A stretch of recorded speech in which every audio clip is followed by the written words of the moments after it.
Thank you for coming here with me. I thought maybe you could write here. I don't want to hear it! God damn it, Alice! Now, she's missing. Alice? Alice? I woke up behind the wheel of a crashed car. I'm missing a week. I was attacked by shadowy men straight from a nightmare. The sheriff took me to the lake Alice and I had stayed at, but the cabin had disappeared.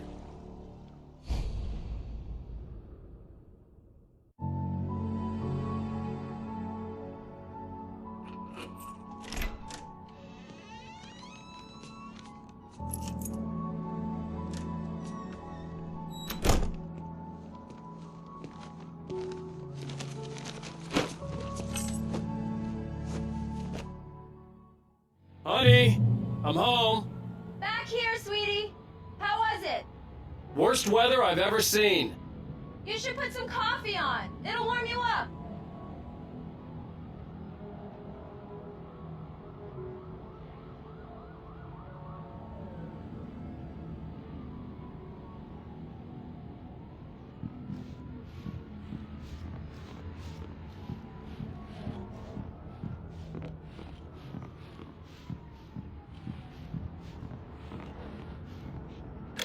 Coffee's on.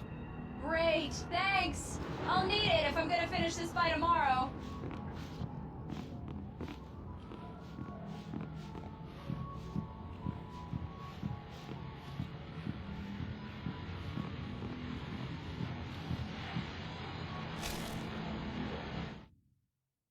This was a late goodbye. 13 years after I'd gotten my revenge, it had finally caught up with me. It had been a long time to bear the pain. My blood painted the snow red. A gruesome slushy dissolved all the scattered painkillers and leisurely dripped down to the sewer, mingling with the bile of the city, becoming one with it. I can see them now, my wife and my baby. Honey, I'm home.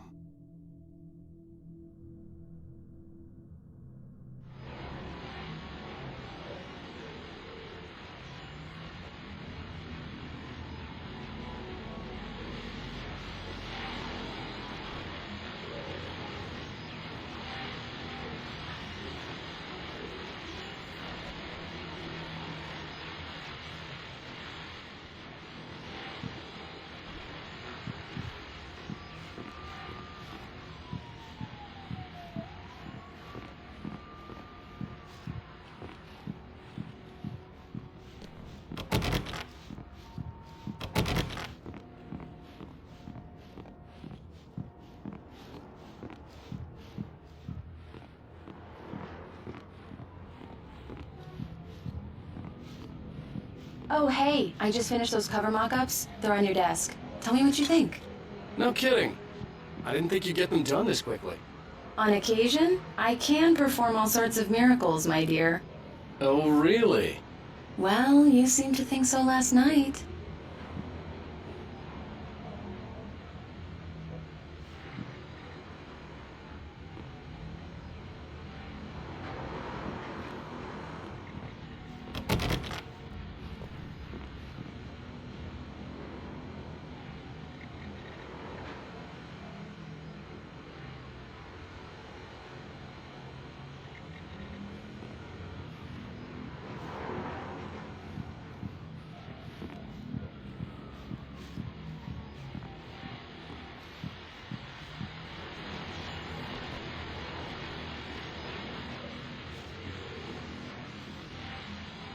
These look really good. Oh, sure, until Barry gets his hands on them. Which, by the way, will happen over my dead body. The last time was the last time. Oh, and speaking of Barry, he called. Alan!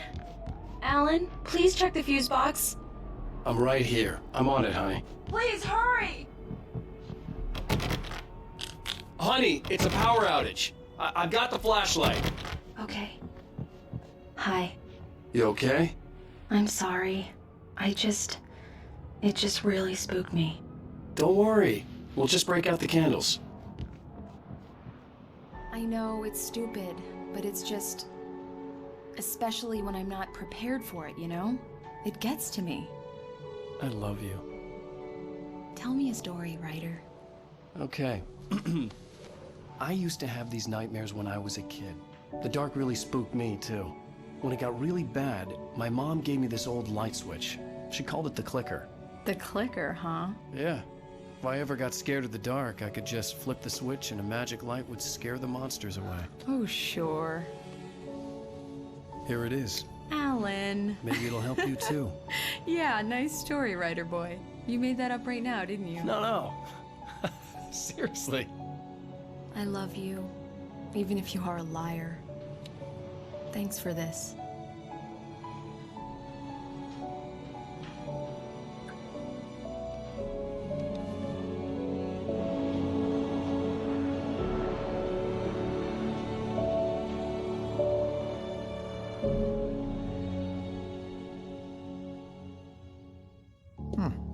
How do you feel, Mr. Wake? Any nausea, disorientation, anything like that? Mr. Wake, how are you feeling? I'm okay. My head's fine. I had to lie about my headache and memory loss. He'd send me to a hospital for tests. I couldn't leave without Alice. Very well. I don't think you have a concussion, but you've obviously been through quite a shock. You should take it easy for a couple of days. Thanks. Well then, Mr. Wake, we're done here. If the pain gets any worse or you experience any other symptoms, you should come see me. I'll let you get on with it then. Sarah, Sheriff Breaker, is waiting for you. She's very good at her job. I'm sure she can locate your wife in no time.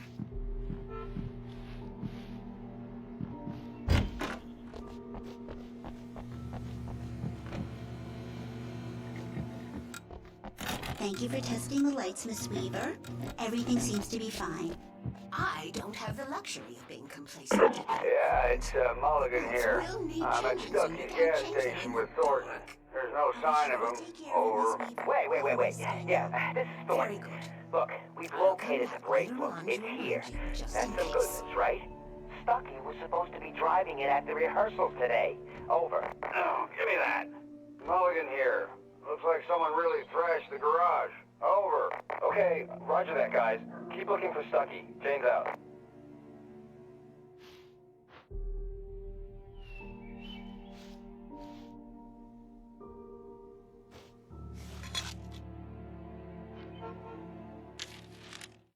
Alice looked through the viewfinder, lining up the shot. Cauldron Lake was breathtaking. Something caught her eye. A figure standing in the shadows behind the cabin, like a thin woman in a black dress. She lowered the camera and looked again. No one there. Just a collection of bushes that looked vaguely human-shaped. She shook her head and laughed.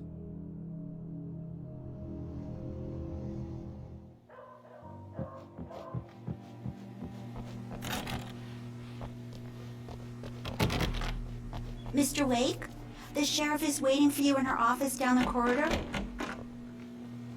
That was Cynthia Weaver. I guess you can call her the town eccentric. She used to be the editor of the local newspaper, but she's focused on, other things these days.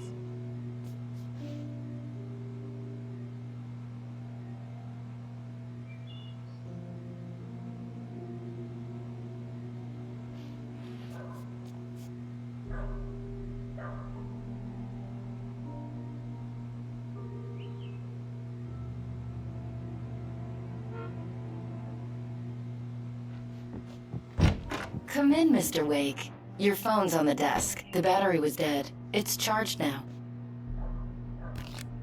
Have you started looking for my wife yet? My men are already on it. Now, can you tell me what happened? I'm not sure. I can't remember. We were arguing. I walked out of the cabin. The cabin on Cauldron Lake? How did you end up at Stuckey's gas station? I wanted to tell her what had happened last night, but I couldn't. She'd locked me up. Excuse me, I need to take this. Hello? Alan, please help me. Alice? Stop talking to the law. You'll do exactly what I say if you ever want to see your wife again. Who is this? Go to the back lot. There's a hole in the fence on the left. Look inside the junker. I left a little something there to convince you we're all on the same page here. After you ditch the cops, you're gonna meet me in Elderwood National Park. There's a spot called Lover's Peak. Midnight. Don't do nothing Mr. stupid. Wake, can I help you with anything? For watching you. I need to get some air. The sheriff said I could go out back. I couldn't go anywhere yet. Mr. Wake. I had to play along with the Cell caller. corridor. Alice's That's life was at Johann stake. Walter in there. He's one of our regulars. I thought he quit drinking for good. Oh, no such luck. He went on a bender and beat Danny pretty badly. He started shouting like that the moment he woke up. Hey, can you turn the light?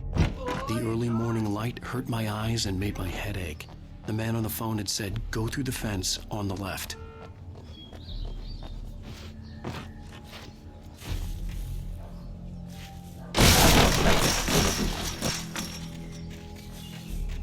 Alice's driver's license had been placed on the front seat. The caller meant business. The kidnapper fired his gun one last time, and the shadow vanished into the darkness it had come from. See? Nothing to it, Wake. The thought of Alice in his hands was revolting. We stood on the wooden platform of Lover's Peak, the waterfall on the mountain behind us, the lights of the radio mast blinking red in the heights above. I fought with the urge to take a swing, force myself to speak. Let's cut the act now. Where's my wife?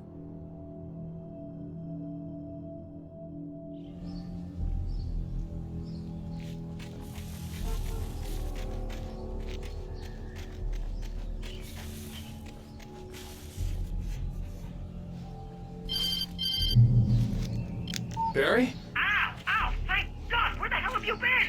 I've been trying to reach you for a week, you and Alice. I've been worried sick. I flew out yesterday. I'm here in Bright Falls. Barry, listen to me. I'm at the sheriff's station. Come and get me. I can't talk now. Ow! What the hell is going on? I had to get the sheriff to let me go. I needed to get to Elderwood National Park to meet Alice's kidnappers.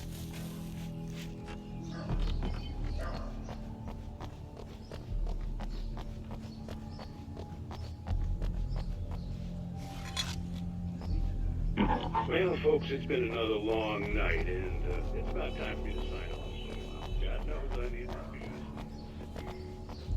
Just one more item.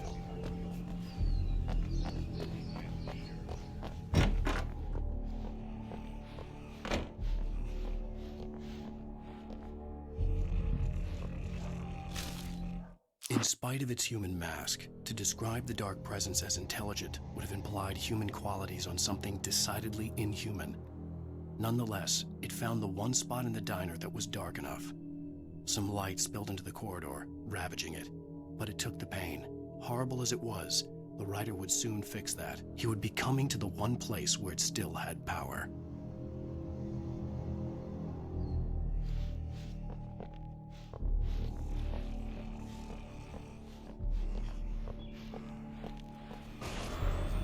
A writer is a light that reveals the world of his story from darkness, shapes it from nothingness. The way a sculptor carves a statue from a block of granite. If I stop, the world I'm making dies. Darkness will reclaim it. It's a long, hard journey into the dark. Alice's life is at stake, but I can't think about that, or I'll lose it. The dread lingers at the edge of perception. I'll push on. Anything is possible here. I'll write the story. I'll save her.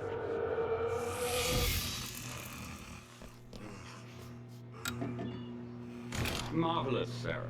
I just wanted to settle all the damage the Anderson brothers might have inadvertently caused on their recent and regrettable... Are you feeling any better, Mr. Wake? I'd like to leave. Am I free to go? Well, we still need to talk about... Am I under arrest? No, of course not. But I need to know where you'll be staying so I can get in touch with you. I'd avoid the motel. The Majestic is known for its roaches. The cabins at Elderwood are pretty nice, though. That sounds perfect. I'm Dr. Emil Hartman. I'd like to invite you to stay at Cauldron Lake Lodge. Did you talk to my wife? I had the pleasure of discussing your situation with her on several occasions. Did you set something up with her? I invited her here. My clinic is a place where... Oh! Hey! Oh, my! Take it easy. Hey, nobody move! Get your hands off of my client! Who are you? I'm Barry Wheeler, his agent. If you have business with Mr. Wake, you talk to me. You yokels won't know what hit you once I sick my lawyers on your asses. No harm done, Sarah. I'm all right. I don't want to press charges. Mr. Wake, my offer still stands. Get me out of here. What the hell was that about, Al? We don't need a replay of that thing with the paparazzi. I thought they were gonna lock you up. I had to talk to someone. I told Barry everything. He thought I was certifiable, but when he heard about the manuscript, I had him. The fact that I'd written something, even if I couldn't remember it, was enough for him. He smelled money. And he believed that Alice had been kidnapped. Anything beyond that was another story. I had a midnight appointment with the kidnapper in a place called Lover's Peak, somewhere in Elderwood National Park. The plan was to rent a cabin. I don't like it, Al. I don't like any of it. It's not good. In fact, it's the absolute opposite of good. Mr. Wake! Barry, you found him! Hi, Rose. Oh, wow. I was just thinking about you, too. Great. I was just bringing Rusty some coffee. He's on the balcony, looking after Max. Poor thing. I really need to go. Great to see you again, Mr. Wake. Later! Who's Max? What an airhead. Jeez, Mr. Takes a Swing at Everybody. This is not her fault. She's a very nice girl and, more importantly, a fan. She even has a fan site dedicated to you.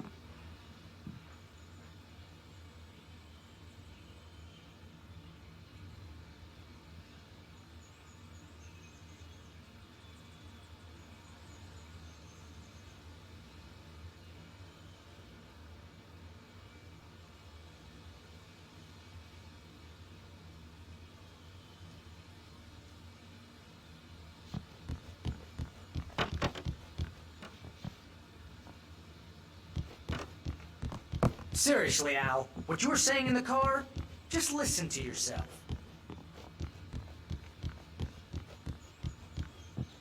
What, you shot a guy and his body just disappeared? When was the last time you slept? What, are you high?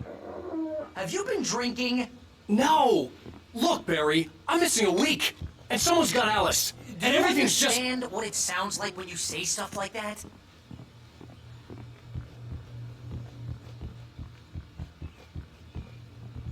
Don't get me wrong, it's a good story, could be a bestseller. But when you start confusing fiction with reality, you're buying yourself a ticket to the funny farm. Wait here.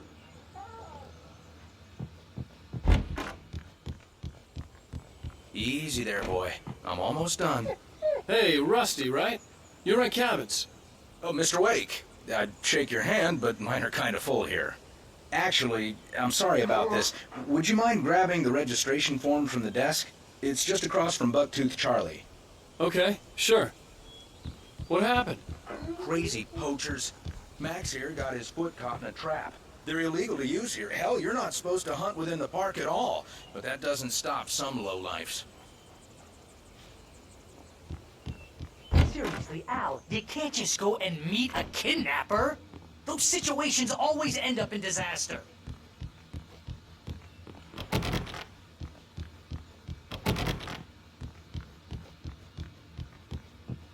You gotta talk to the cops. She's my wife, and it's my call. Can we talk about this later? No. This whole thing...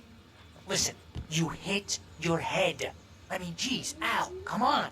You gotta understand how crazy all this sounds. If you're trying to pull a joke on me, freak me out, it's working.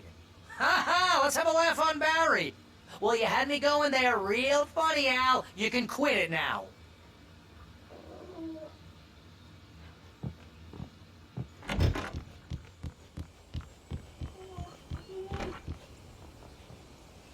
I think this is the form you wanted.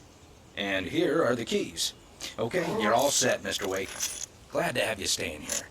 Thanks. Can you tell me how to get to Lover's Peak? Oh, sure. It's at the end of the nature trail.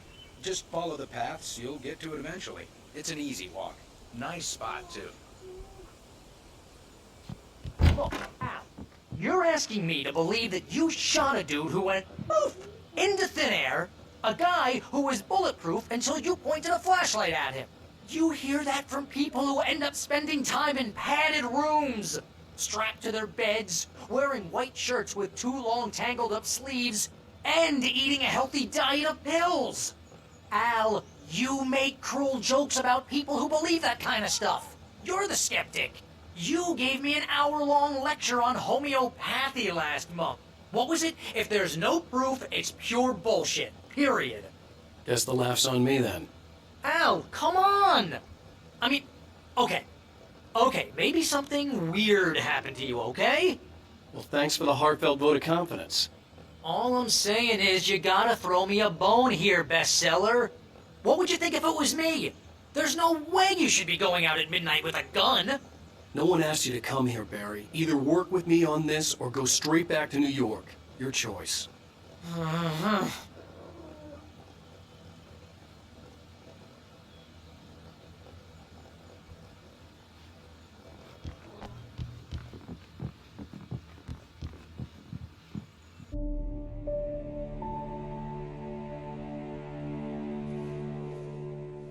That's just crazy talk, Al. Al? Al? We should go to the sheriff or call the FBI. Damn it, Barry, they'll kill her! This is not a goddamn debate, Barry. I'm going to Lover's Peak. He said to come alone. Okay then. I understand. You're my best friend and I'm worried that you're not right in the head. Tell me what to do to help and I'll do it. You stay here, and if I'm not back by morning, call the cavalry.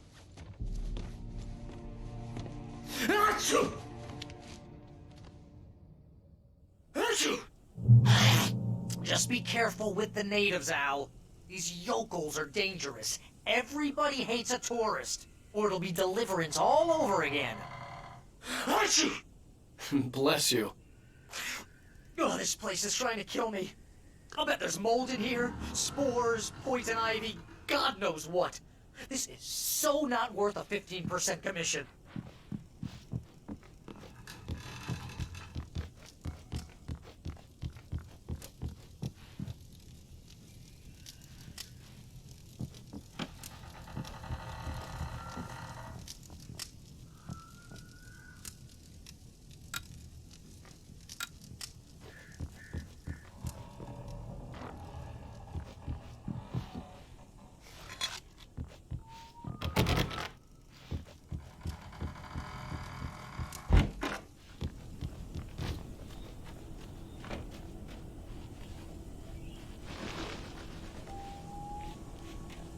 I'll wait here, Al. I'll hold down the fort.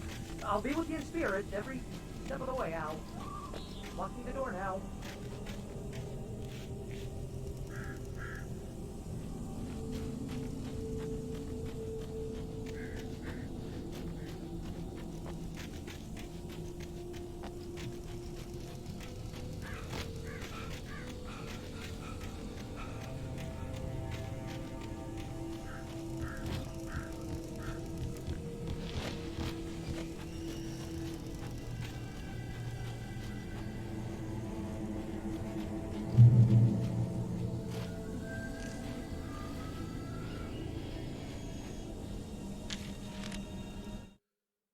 Barry had never gotten along with Alice, but he knew Alan loved her with an almost frightening intensity. And now something had happened to Alice. And here was Al armed with a gun and saying things people got put in padded cells for. It was as if his friend had experienced a massive psychotic episode and was now totally disconnected from reality. It scared the shit out of Barry.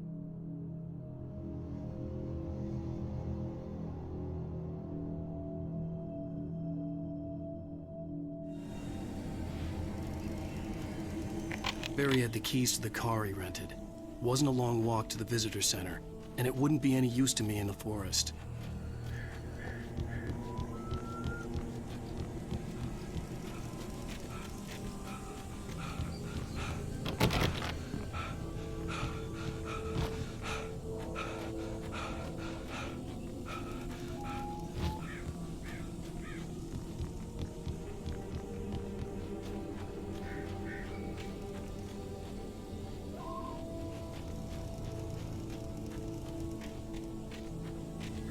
I knew I should have gone to the cops. This wasn't the smartest thing I'd ever done, but I was still angry with Barry for trying to talk me out of it. These people had called me right in the sheriff's station. The cops wouldn't scare them. and they had Alice.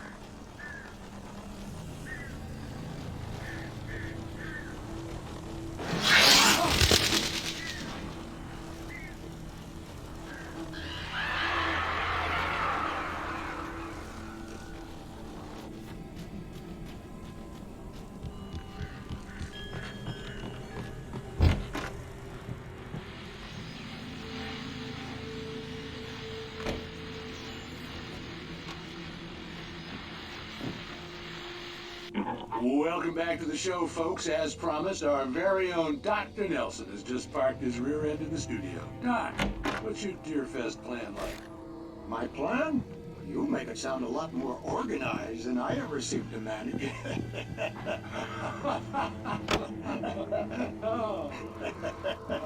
No plan, really. Just taking the atmosphere. I'm getting a little too wicked to do much more than that, you know. Those sack rays for us older gentlemen,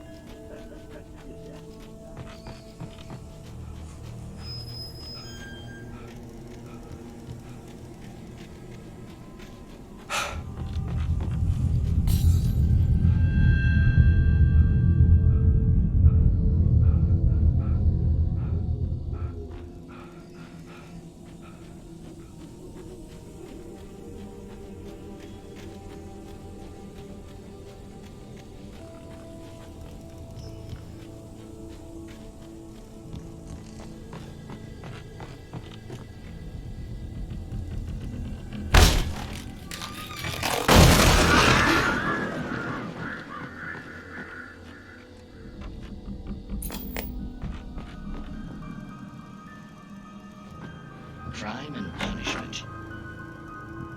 The cancer and cure of civilization.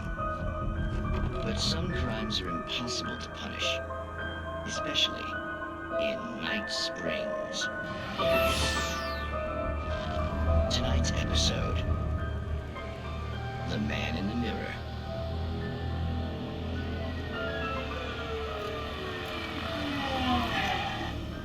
He's inside, Agent. He's a weird one. So, you're confessing to killing that guy, huh? Why? And it coming? Yeah, but why would you do that? I mean, you're a nice guy. Normal. Took a kid to a soccer game. So how come at the game, you pick a guy and, quoting from the arresting officer's report here, assault the victim's head area repeatedly with the weapon of choice being a pair of bare fists? Wow, that sentence really flows, huh? Maybe you're not the literary type. Okay, so you mess him up. But why? Who was that guy? We couldn't ID him. Why would a guy like you do him like that? I didn't like his face. Well, you must have hated it, because you really went to town there. I mean, there's no way to tell what he looked like. No ID on him either. That must be difficult. But then we ran the fingerprints. Got a match.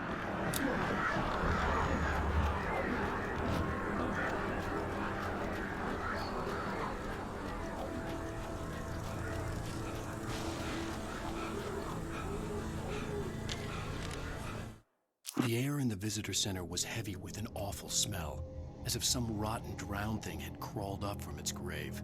Rusty kept coughing blood. My eyes were drawn to the twisted shape of his broken leg. The attack had been vicious. Max whined in his cage. Rusty's eyes were wild with fear and terror.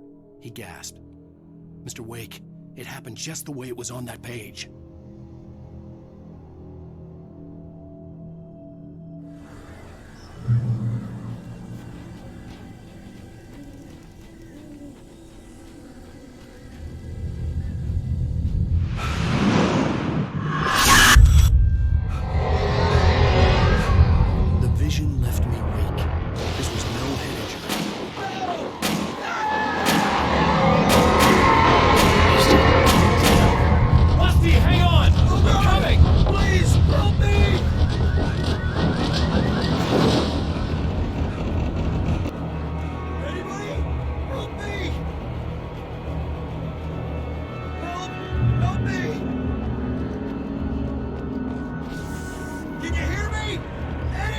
Hello? Please help! Back here. I'm back here. Mr. Wake? Oh, hell. It happened just the way it was on that page. I found. Came true. It knew. So dark. It'll come back for me. You must... The lights. In the office. I have the key. Okay, Rusty. Hang on. I'll be right back. Whatever did this couldn't be far. Rusty had found a page from the manuscript. It would help me understand what had happened. Shh. Good boy.